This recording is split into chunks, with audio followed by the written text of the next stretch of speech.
today we're gonna be talking about. We're gonna be bouncing around from some crazy topics, but let's start kind of serious here, and talk about these fires in the West Coast that are raging through and affecting millions and millions of people. It's it's something that we need to pay attention to. It's we gotta bring change to it, just like everything else that's wrong with this country. And yeah, it's this is affecting the world. Like this is climate change is real. Stuff is real. Like it's pretty crazy. But yeah, we gotta change the way that we go about our daily lives. There's drastic changes. That's what these measures call for. So you're saying you're gonna cut out hamburgers? What? So we got to change our lives. I said daily lives, but I'm not talking about eating habits. That's part of that's climate part change. of daily though. life. I mean, that's probably climate change though. It's part of daily life. Are you willing to give up beef? I'm not. Okay, beef. I don't know. Maybe. This is the Didn't they issue. We get caught I take up that in as a no. I mean, chicken. didn't they make a whole Republican ad on that? Like, Did they really? the Democrats want to ban beef. Wait, what? That's what they said. And then we're like, I feel like they made a whole ad on that. They like, did make an ad about that.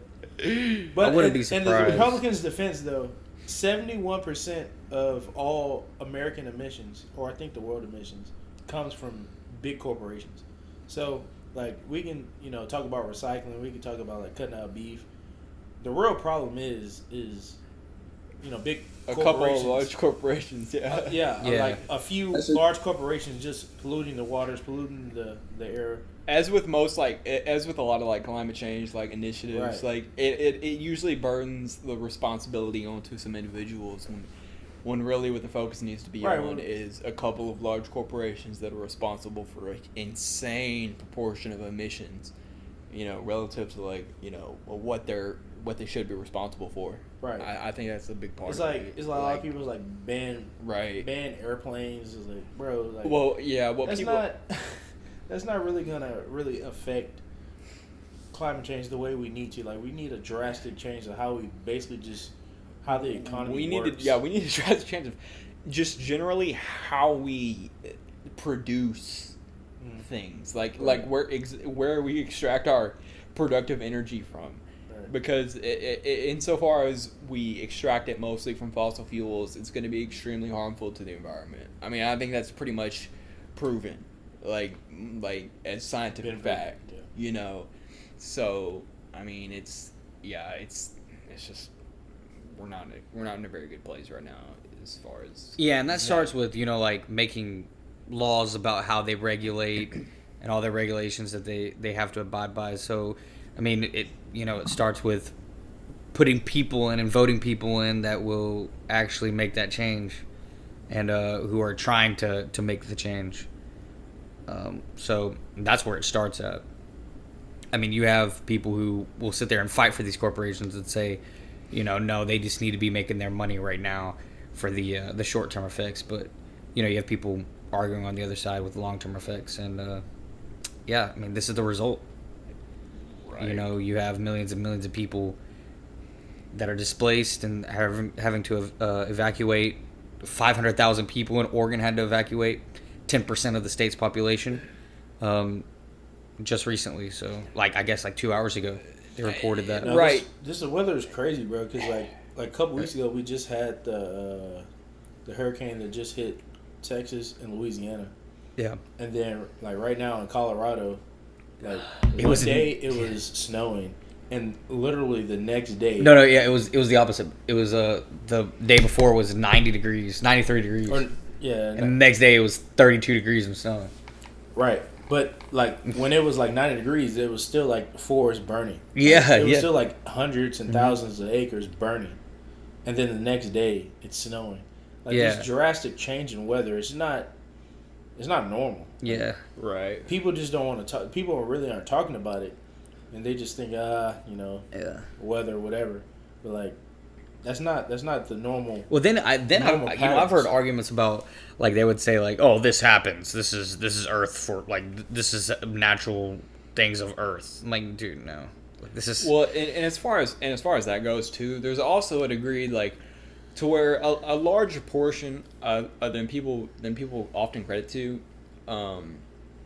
are beneficiaries of the current production of energy and exchange. As far as like oil goes, like a lot of people like receive royalties, Yeah. respective to oil mineral rights fossil and stuff fuels, like that. And so like a lot more people have stake in this game than people care to admit. And like even if it's just a small stake, like a lot of it is like a good proportion of So people's livelihood. livelihoods. Yeah.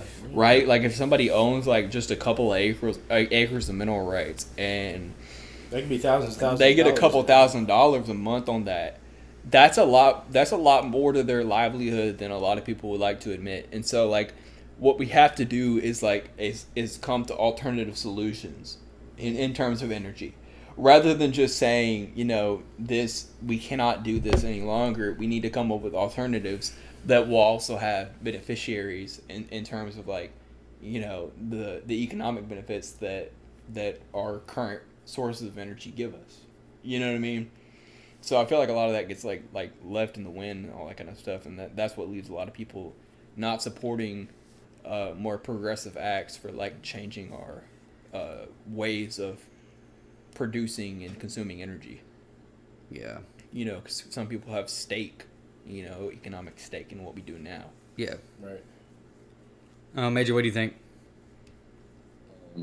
I mean, we've reiterated this a lot that we need to get our act together in regard to climate change. I think in terms of climate, this is 2020 is just a preview, especially if we don't do anything about it. And this even relates to pandemics, old bacteria, and old species of pandemic, but like potential pandemic sources could arise as glaciers melt away. So those are two things I'd say, like in regards to what we're going through now. And I think that to fix this problem, we need a Green New Deal, something. I think Markey and AOC's like initial reports were like pretty good, but we probably need more money than even they put out. Yeah, we definitely do. Need to basically The initial one was good. It wasn't enough money, but the problem with the proposal was they put too much extra things in the Green New Deal. So they put like healthcare in there. They put like some unnecessary economic stuff in there. The New Deal was everything, so the Green New Deal has to be everything. No. The first proposal was really good, and it covered a lot of stuff. But then the second proposal, because the Republicans shot it down, just put in so many. They just put in like different provisions that it would never get passed. Like it was just a bad bill. Yeah, So, I mean, it's not obviously with a Republican-controlled Senate and presidency, it's not going to happen. right. Hopefully, if you can't even elect Biden in, there's enough protests and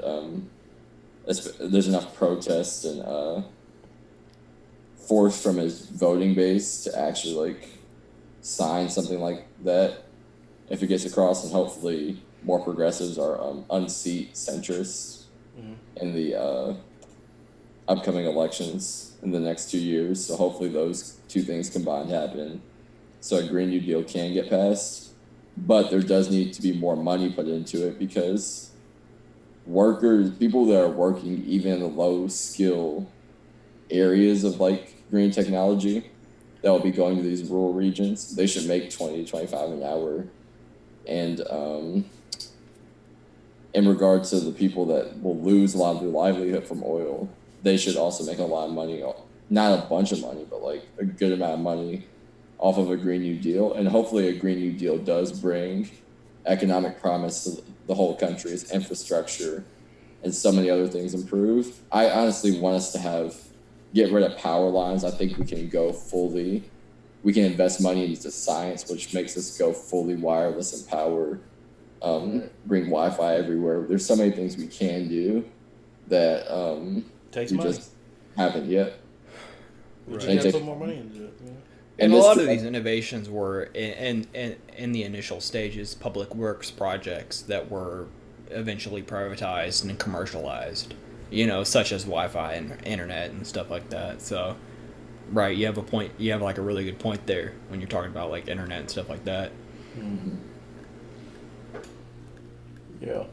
There's just so much outdated. Like, why do we still have wooden power lines? Are we not working on wireless, on having Wi-Fi everywhere, on having wireless power? We're the richest country in the world, and yet we still have just third world like infrastructure, and that's killing us because we're not even in the right position to move to renewable based fuel system right now because of how bad our infrastructure is. We can't support that, Right. and it's going to continue to get worse for climate change if we don't get that done ASAP. Right. No. Hey, man. Climate change. Listen, people. It's a real thing. Coastal cities are going to be flooded in. We're going to have to. Coastal cities. The people that live in coastal cities are going to have to move inland, and we're going to, basically inward cities are going to be overpopulated. The Middle East is going to be inhabitable by 2050 because of the heat, and then we're going to have a mass migration to Europe and, North and Central and South America. So we're going to be facing real problems in the future, and it might be already past time to do something about it, but the quicker we can get on it, the quicker we can, solve these problems that we're going to be facing in the future. And it just looks like America's just not really they don't really care about fixing these problems. I mean, Yeah, not too keen on fixing these problems. yeah, they're more focused on short-term profits, short-term economic gain. short-term economic gain more than long-term well-being for citizens and the people. Exactly, because a lot of people's struggles. I mean, you can go get a trucker's license and be driving a truck for an oil company, and I mean, just a matter of a couple of years, and be making a living that's good enough for you to put down payments for your mortgage. Right. And the put thing a little is, bit of we're money in we're your not savings saying- account. We don't want to blow up the economy, though. Yeah, It's no. like we want to create What we're saying is- millions of jobs with the Green New Deal. Yeah, That's what we're saying the is Green we New want Deal is. people to be able to get into these working circumstances that in turn benefit the environment and the economy by high paying good jobs. Right. Where people are being productive and so forth. Rather than the good paying jobs being ingrained in these companies that are profitable because they own a lot of resources. Right. A lot of these people are being turned into, ways of work in which they have to work for these companies that, produce oil and natural gas and coal and whatnot, just because that's the way they're going to get a good paycheck, and that in turn affects their political beliefs, because what they want is going to be what's best for the corporation that pays them.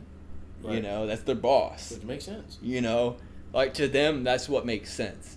And so to combat that, what we need is an alternative, a progressive green alternative, I think even with there's so many other factors of our society that this would touch. I'm thinking of prisons, for example. My dad studied a rural prison town, Forest City, Arkansas, and I think a lot of the critics of the prison industrial complex often will like to point the blame at the people in the town. They'll say, oh, they work for like a terrible institution, they're terrible people, they're Nazis, blah, blah, blah. But you look at the town my dad studied, it's probably about 60% black. And when the prison offered to come there, both town leaders, black and white, said we need this because it was the best alternative to having something like a paper mill or toxic waste site in your town. Why is that the choice, though? Like, why are you making people choose between NIMBYs, like prisons and toxic waste sites, Right. when you could bring not just clean energy jobs, but these are high-tech jobs? Like, you'll need regional directors and people to move to these places. Right. Right. This revives their overall economy. Instead, right now, you have things like prisons, which, like, that's the best paying job available, and these often predominantly black, predominantly Latinx towns Right. in rural areas. So